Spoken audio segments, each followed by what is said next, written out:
जबरदस्त स्वागत प्रधानमंत्री का पटना में किया।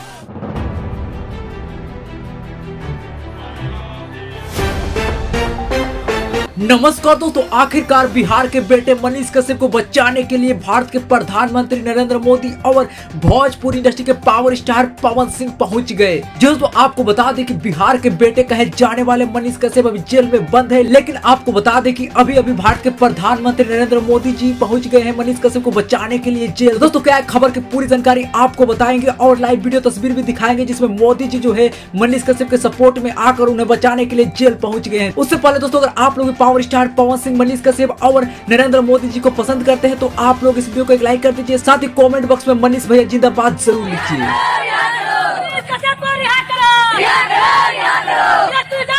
जो तो आपको बताना चाहेंगे कि जब से बिहार के बेटा मनीष कश्यप की गिरफ्तारी हुई तब से लेकर अभी तक बिहार का माहौल पूरी तरह से गरमाया हुआ है और मनीष कश्यप के सपोर्ट में कई सारे नेता अभिनेता भी आ चुके हैं। लेकिन दोस्तों आपको बता दें कि आज जो है भारत के प्रधानमंत्री नरेंद्र मोदी और भोजपुरी इंडस्ट्री के पावर स्टार कहे जाने वाले पवन सिंह भी मनीष कश्यप के सपोर्ट में उनसे मिलने जेल पहुंच चुके हैं और उनके रिहाई की भी बात करते हुए नजर आए। जो तो आपको बता दें कि भारत के प्रधानमंत्री बिहार सरकार से अपील करते हुए कहा है कि मनीष कश्यप को जल्द से जल्द रिहा कर दिया जाए, क्योंकि मनीष कश्यप जो है बिहार का ही नहीं पूरे भारत का सबसे अच्छे और बड़े पत्रकार हैं, उनको जल्द से जल्द रिहा कर दिया जाए। साथ ही पावर स्टार पवन सिंह भी बिहार सरकार से अपील किए हैं कि मनीष कश्यप भैया को जल्द से जल्द जेल से रिहा कर दिया जाए। तो दोस्तों आप लोग कमेंट कर बताइए कि मनीष कश्यप को जेल से रिहा कर देना चाहिए या नहीं, आप लोग कमेंट जरूर कीजिए।